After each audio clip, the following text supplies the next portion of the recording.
I'm very outgoing, very public facing. But my wife will tell you, when I come home, you won't hear a peep out of me. I'm in my office, I'm in my own little world, quiet as a church mouse. Welcome to MetaGagement, the HR show that dives deep into the heart of employee engagement and workplace culture.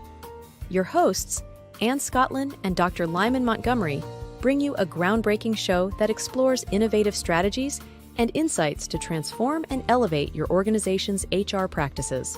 Dr. Montgomery is an employee engagement expert and best-selling author, while Ann Scottlin is an acclaimed business consultant and podcaster.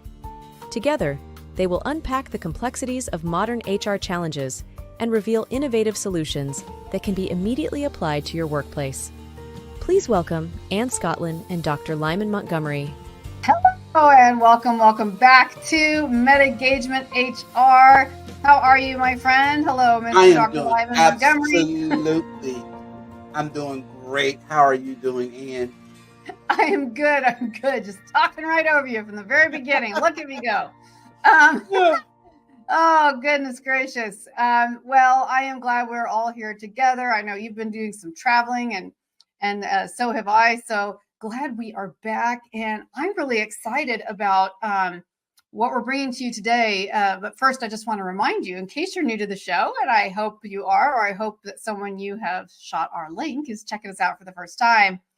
So MetaGagement-HR is a show that is completely committed to HR. And I think that's part of what makes it very special, a video podcast for HR. And our purpose is really to foster resilience and adaptability. One of our areas of expertise is DEI and assessments that we have created ourselves, which we're going to introduce some of that to you today. And our mission is really just to commit to elevating you as an HR professional by helping you elevate your team, your people, your company. We want everyone to win. And we think we can have fun doing it. So that's what we have created this show for, right, Lyman? Yeah, one of the things that we really pride ourselves is not just having fun, but also making sure that we deposit real life examples and situations that you can glean strategies from and also apply them. Yeah, absolutely. If it's not practical, then it's not of use. But what we bring to it also is a huge part of the mindset part, which is where this came from originally, which was our Meta Mindset program. That's where MetaGagement came from. And really helping people use science, technology of the mind to make this different. How is that, Lyman? Part of making this different is out of the box thinking, looking at what have we've always done, but how can we do things differently? How can we expand? How can we go deeper to get the results that we desire? Oftentimes people will say, well, I wish I could do X, Y, Z, but they really don't internalize it from the standpoint of what are we currently doing and is it working? And if it's not working, what are the 1, 2, or 3 things that we can do to make it better? And sometimes the best ideas are the most craziest ideas. It is that meta to go above, to go beyond, the out of the box thinking, the unconventional way of doing things that makes it meta. Absolutely. Going above, going beyond, just like you said, and going above and beyond the old way of doing things. And, that old way could be from the 1950s, or it could literally be from last year. It could be pre-COVID. We have to realize that we're always in a changing space, a changing environment, not just within our industry and our company, but within the community and the world at large. So how are we staying current, and how can we do that the best way? Using mindset, using neuroscience. So that's the real purpose of this show, is to bring you answers of things you really need to know. And with that in mind, please leave your questions and comments for us today, because we would love to address your comments and concerns specifically. So we love our viewers and listeners. Please reach out to us. So Lyman, this new series that we're starting, this 5-part series, is The 5 persona types architecture. Introduce that for our viewers a little bit. Yeah, about a year or so ago, we got together and based on our years of experience and interviewing literally thousands of individuals all over the world, we noticed there were 5 persona types that would emerge, especially in group dynamics. And we looked at these and we said, what is it about an organization or a team that makes the team dynamic, makes the team effective, makes a team efficient? And we identify what we call 5 personas based on the research, based on the interviews, based on the information that we collected over many, many years. And we just sort of put it together into an assessment, and we call that assessment the 5 persona type architecture. And this is very, very important. I'm excited about it that we get to break down a 5-part series. And today we're going to talk about one of those, and that is the cheerleader persona. Oh gosh, did you see what I just did? I'm not keeping any secrets here, am I? I just gave myself away without even meaning to. I'm like, well, I won't let it make you all guess what I am right now, or one of my top areas, top personas. But this is really fun. And just before we go into the Fearless Cheerleader, which of course is a very fun one for me, let's just talk about how this works practically. So Yeah. I realize how when you are building a team from the bottom up, which we often have the opportunity to do in different projects that are being created, we can create a new team from scratch, pulling from the resources within our company. And I understand how that can be super useful if you're bringing in the 5 persona types to make it an extraordinary, effective, and successful team. What if we already have teams and we're looking at these persona types saying, yeah, gosh, I've got like 4 chess players and 1 chemist, and we're just drowning here. Hmm. Yeah. And this is why this assessment is very, very powerful, is because it allows you to look at the current makeup of your team and what you need to include or even exclude. For example, if you have a team full of commanders, these are high functioning individuals. They tend to have somewhat of a commanding presence. They if they're not careful, they will take over a meeting.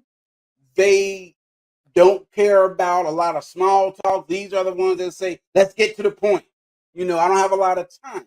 If you have a team, let's say of 5, and 4 of them are commanders, and you're wondering why you're butting heads, it's because there's not a buffer between the commanders to soften.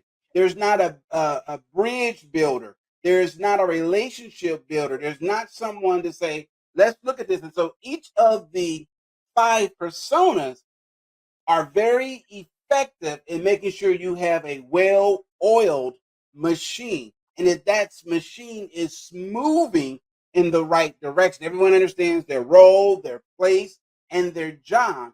And it limits a lot of butting heads against each other. Yes, and it's unbelievable. You and I have both worked in teams where we saw these 5 personas come together, and it's really incredible how many small issues are suddenly disappear or easily overlooked by once everyone has a very specific role to play. Yes. And the last question I want to have Lyman explain for our viewers today is what makes this architecture, this kind of the 5 persona assessment, what makes it different from the many, many, many, many, many, many other assessments that your company may have already done? Yeah. What makes this stands out and different is that it's based on not just neuroscience, not just it's the persona. Whereas if you look at some of the other type of personality type assessments, a person may tend to feel like they can only be one. This is how you present yourself in the workplace. That's why we call it a persona. For example, you may have a person, let's take an entertainer, and I use Michael Jackson as an example. Many people thought Michael Jackson was an extrovert because they saw him on stage. But if you talk to him, he was very shy. He was actually an introvert. But the persona that he displayed in public was totally different than who he was in private. And so a lot of times, this assessment is about how do you show up in the workplace. And so you may have a person show up as a cheerleader in the workplace, but they feel like they need to be the motivator, the inspirational leader, getting everybody on board, always seeing the good. But in their private life, they may be a chess player where they're very analytical and they're always thinking 5 moves ahead. They're worrying about the future outcome. And so it's not stuck in one persona because it is how you present yourself. How do you show up in the workplace that makes this different than, let's say, some of the other? And it's not fixed. You may move in and out of different personas. Now, there's a dominant persona, but you may move in and out of different personas based on the situation, based on the circumstances. And so it's not a fix. So it's not like, well, I'm always a cheerleader. No, there are times where you may be the cheerleader due to necessity, but the core of you might be that of a construction builder where you're really more concerned about building strong relationships. And this is, this overflows into real life as well. I just want to Yes. insert this here because we always have fun with talking about, what's happening in the office, what's happening on the clock, and what's happening off the Yes. clock. We just recently, as you may have many of you know, we just recently had a national holiday. And because of that, I saw so many of these personalities coming out, these types, just in a family unit. Like everyone's planning to go to the lake and they've packed a picnic and they're going to go do some water sports. They're going to have fun. They're going to listen to the music. They're going to have some beverage of choice. And we have someone who's so excited they can hardly stand to get out the door. Well, then we have the commander who's like, slow down. We need to plan. We need to do this right if we're going to do it, which sounds like such a party pooper, right? And then a chess player who's like, well, but we have to buy the ice before we get the cooler, or do we buy the ice after we get the cooler? Like there's always something like this must come before this. This is strategic. Right. Everything's strategic. So those are just a couple examples of, just watching in your own family, your friends, the people around you. You can always be playing with this in your mind, even if you're not in the office. Exactly. And then you have the chemist that's like, well, now cousin Joy can't sit next to cousin Mark because their personalities don't mix. And so the chemist is always looking at the interchemistry between those that are in the room. And all of us have seen that happen where, think about when you were young, my brother and I, my mother would always have to separate us because we would be picking with each other, nagging each other. And she would say, okay, Lyman, you go sit over there. Like Martin, you go over there. Or they would put my sister in between us, as again, that buffer. No, so true. And our construction workers, which is this the person building the sandwiches or packing the car? Who is this person? Yeah, exactly. The construction worker always, they're like busybodies. This is the person you see at the family reunion. They're making sure everyone has drinks. They're making sure that the grill has food on it. They're relational. They're about making sure everyone is doing what they need to be doing. And their focus is really on relationships. Are you good? You're good? Okay. And they're also very good at identifying potential problems before it happens. And the problem sometimes with the construction worker, and we're going to get into this later on, is they're the ones that will roll up their sleeves and they're the ones that will cook the food, do the dishes, take out the trash, and they don't sit down and enjoy themselves. Oh, yeah. My mom is one of those. She's a construction worker. I cannot outwork her, and I'm a pretty hard worker. Like I just Yes. watch her, and she wears me out, and I'm like, how can you be that much older than me and just be like Oh a yeah. bee in a hive? Like she just, but it's kind of her joy, and I think what I love most about this is, well, each of these persona types has tendencies, often habits and skills. Um, the deepest and most important part of each persona in this particular assessment, which makes it a little different, is specifically their relationships, how they deal with relationships to each other and to the general public, whether that's the vendors, whether that's the clients, whoever that is. How are they at relationships? And that is so Yes. critical to having a successful outcome. Well, we're going to take a really quick break here, and then we're going to dive off the high dive straight into more detail about the cheerleader persona. So if you haven't already, please like and subscribe and leave us a comment. We would love to hear from you. As always, we love answering your questions and comments on the show. And share this link with someone who you think might enjoy it. Just, copy, paste it, pop it in a text or an email or a LinkedIn message and just shoot it off to them so they can join us too. We would love that. All right, we're going to take a quick break and we'll be right back. Are you ready to elevate your team and organizational effectiveness? Dive into the focused Meta Mindset 5 Persona Types Architecture Assessment and discover your unique superpower as a leader or team member. Whether you're a fearless cheerleader, diligent construction worker, calculating chess player, commanding commander, or analytical chemist, this journey of self-discovery will highlight your strengths, sharpen your focus, and propel you towards success. This isn't just a quiz, it's your pathway to unlocking and embracing the potential that will transform your organization. Ready to find out your persona type? Head over to MetaGagement.com to take the assessment now.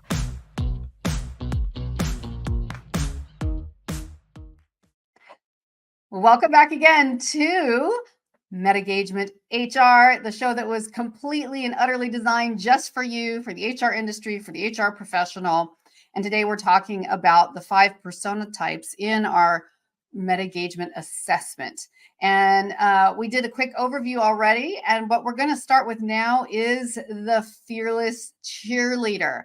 So I know one thing that, what's the problem that the fearless cheerleader can help solve? Well, I'll answer that since I have a little bit of a cheerleader in me. If a project team feels overwhelmed, everyone's demoralized because there's a tight deadline, there's a recent setback, so productivity is dropped. And the team members need more confidence in their ability to meet the deadline. So everyone is just feeling really low. Well, this is maybe the most obvious example of the cheerleader persona, right? Which is lifting their spirits. And what the difference is about the cheerleader as opposed to, let's say, the commander trying to lift people's spirits, is that the commander, even if he puts on this acting guise that he's going to be the cheerleader, he's not going to come off as genuine. No. People are going to feel like he's forcing it. It's not going to feel authentic. A real cheerleader does this as a genuine joy for them. They genuinely come in and smile and, slap people on the back and bring them, bring them something to cheer them up. They bring a cake on a dark day.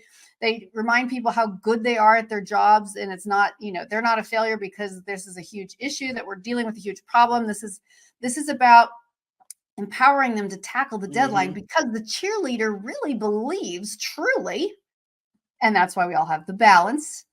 The cheerleader really believes in an optimistic outcome and they see the positive things happening. Isn't that right? All the time. That the cheerleader is that person, going back to your example of the contrast between the commander.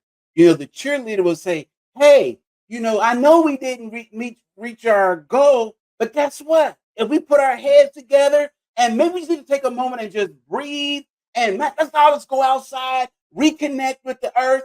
The commander be like, listen, we didn't hit our goals. We need to get it together.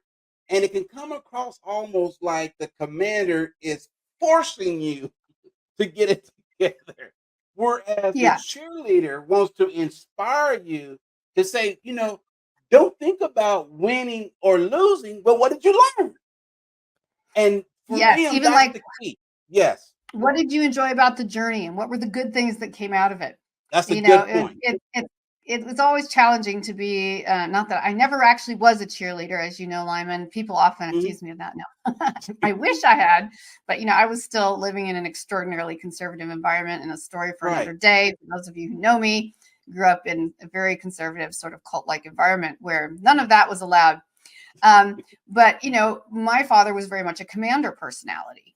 So Hmm. it was challenging for the two of us to, kind of coordinate and find a common ground, because his was just, if we force everyone, they'll do it. And I'm like, no, if you inspire everyone and give them incentive, they'll do it. There And you and go. look how the outcome is just different. But the other Just really different. important thing about all of these personas is, of course, that they're absolutely essential. So if the cheerleader were in charge of everything from the mission to the bottom line, all the way around, we would just have a party every day. Everyone would have a blast at work, and the company would close because they had no money. Yeah, but there'd be no hard deadlines. We know our And deadlines. That's right. yeah, be no We hard know, right. like, let's do it when it feels good to you. Right.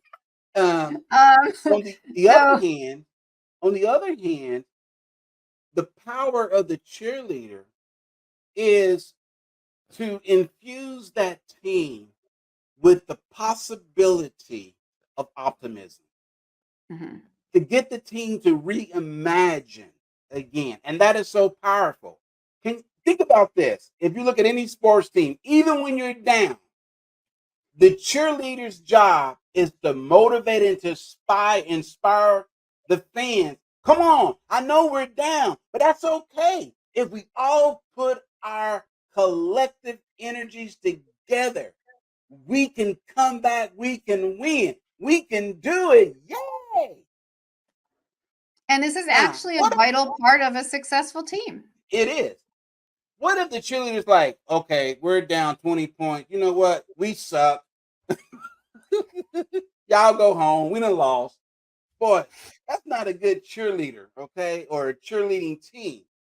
And so when you think about in your organization, let's say even if it's a DEI plan, an HR rollout, you want to make sure that you celebrate, have a party, but also get down to work. And that's what we're all about is yes, we want to have you inspired, motivated, but it still comes down to work. It doesn't mean that the cheerleader isn't about getting work done. The cheerleader is about how do we do the work so that it's engaging, that it's fun, and that there's a purpose for doing the work. That's Well, really the hidden power of the cheerleader. that is, that is part of the key is people matching their personas to the work they need to do. It is so easy. I love my job when I'm playing the cheerleader. It is so Mm-hmm. easy. It's effortless. It's fun. It actually gives me energy motivating other people. Other personas will be like, oh my God, motivating people is like just rake me over the coals, Yeah. awful, right? Like, Yeah. no, it's what I'm already really excellent at, what I'm really good at, and it's fun. So Yeah. that's what we mean when we say, finding ways to go meta is making the job more fun, not because you have to be a cheerleader, but because you are allowed to express your talents and skills um, that really reflect your persona in the Mm-hmm. team. And you see this also. What was the movie with a Braveheart? Okay, Oh, yeah, Mel Gibson. where Mel Gibson is a warrior, a commander, but he also knows when he needs to be the cheerleader. And you see Mm. that famous scene of where you talk about cry freedom, where he's on his horse and he's going up and down, and he's in, and they feel like they're defeated, they're overwhelmed, and he inspires them, he energizes them to let them know that even if we die, we will die free and to cry freedom. And all of a sudden they buy into this. Even though he's a warrior, even though he's a commander, he also understands that there's a time to be the cheerleader, to inspire and to motivate the troops before they go into battle. Yes, and this is kind of like, wearing different hats. So there's kind of the That's authentic good. persona type, which is what comes naturally to the individual with their talents and experience and personality. But sometimes the hats can be interchanged. Now that works best when someone on the team isn't there and someone else has to step in and just wear their hat for the day or take on some of their responsibilities, like motivating the team. Where we see struggles and interpersonal issues start rising is when all the hats are mixed up on the wrong heads. When on an That's good. ongoing basis, the cheerleader is trying to wear the commander hat, and the chess player is trying to wear the construction worker hat, and the commander tells the chemist that he has to be a chemist, but he has to also be a cheerleader. I mean, it's not that people can't do their best, but it's not maximum performance, and it's not done with ease. So we don't always say make it easier. We say, how can we make HR and our experience of our teams and companies filled with more ease? Yes. Yeah, exactly. Um, you also will see where all of us have a dominant persona, like I said, Mhm. that will show up in the workplace. And then you will see almost the complete opposite of that in their private life. Um, and I use myself. I'm very outgoing, very public facing, but my wife will tell you when I come home, you won't hear a peep out of me. I'm in my office, I'm in my own little world, quiet as a church mouse. And it's because in public, yes, that's my persona, an extrovert, but then I also enjoy the introspection and reflectiveness of being able to think and be the chemist and create new things and look at how things mix and don't mix.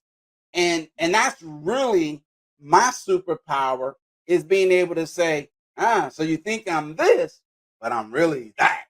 I love that. And I think that's always fun in general. And Yes. yes, very much true. A lot of the high energy personalities, whether that's cheerleader or whatever that is, um, when being around people naturally energizes them chemically, Hmm. basically. There's a natural change in the brain's chemistry that gives them more and more energy. But sometimes they expend more energy than they actually had Yes. stored up, but it happens spontaneously and naturally. That's why you'll see often that really positive cheerleader person, sometimes they'll crash, or like you said, they'll Hmm. go home. And I also isolate quite a bit at home because for me, it's about recovery. It's kind of like if That's I good. have an amazing cheerleader day, which is just in my power, I have to go home and meditate and be in quiet. And like sometimes I can't even stand the TV being on in my poor family Yes. because I'm like, can you Yes. wear headphones? Yeah. Because I'm like, I just can't do any more noise, any more people. Now, it's not always all that way, but it's an example of, and we'll be doing this with each of the 5 personas as we move through this That's true. series. It's And a, it's and a you how they rebuild. yes. And you see this also with people, let's say in law enforcement, military, that will in their persona as a commander, they're leading troops, they're in life and death situation.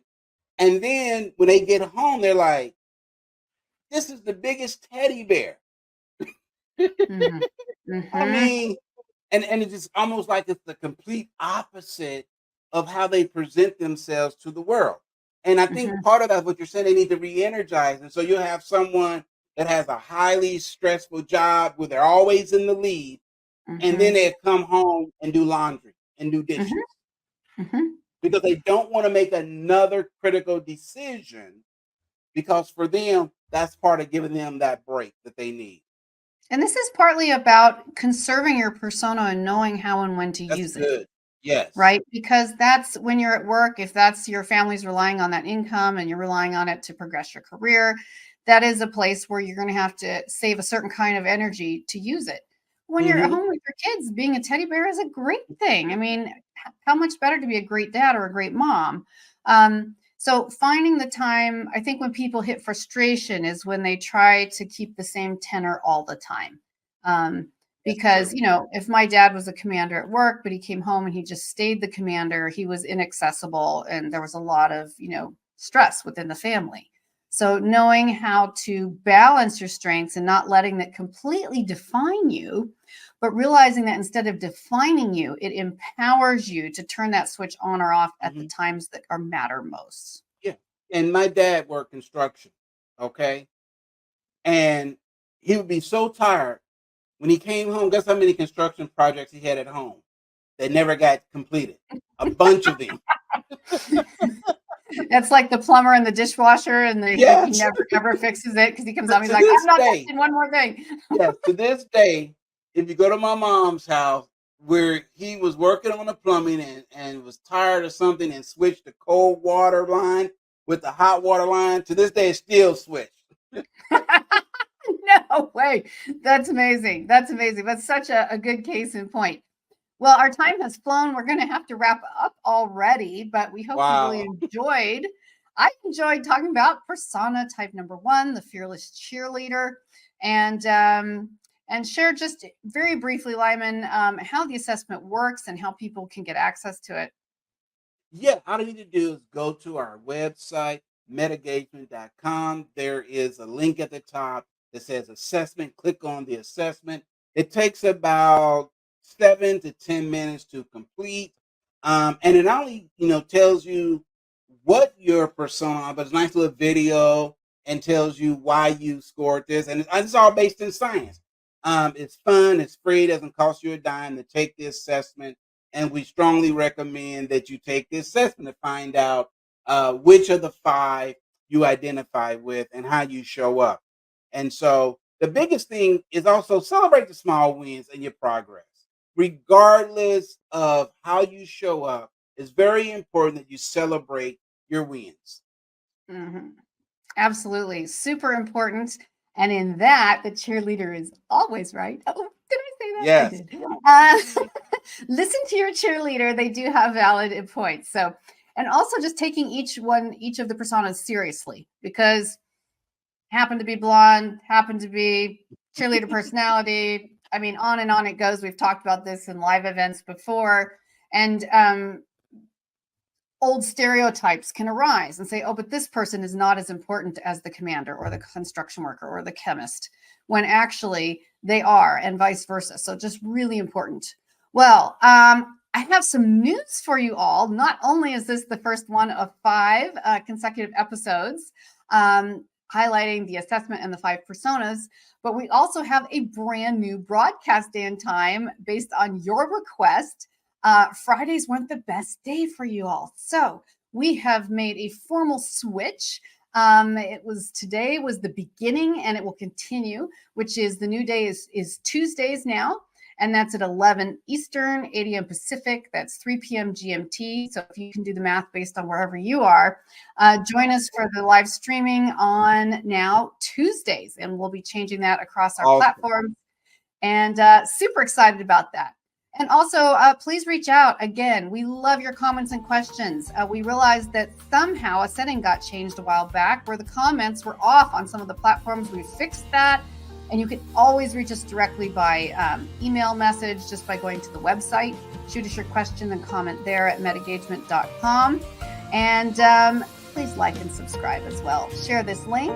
I'm Ann Scottlin. This is Dr. Lyman Montgomery. And thank you for joining us here today on MetaGagement-HR. We'll see you next time. Take care.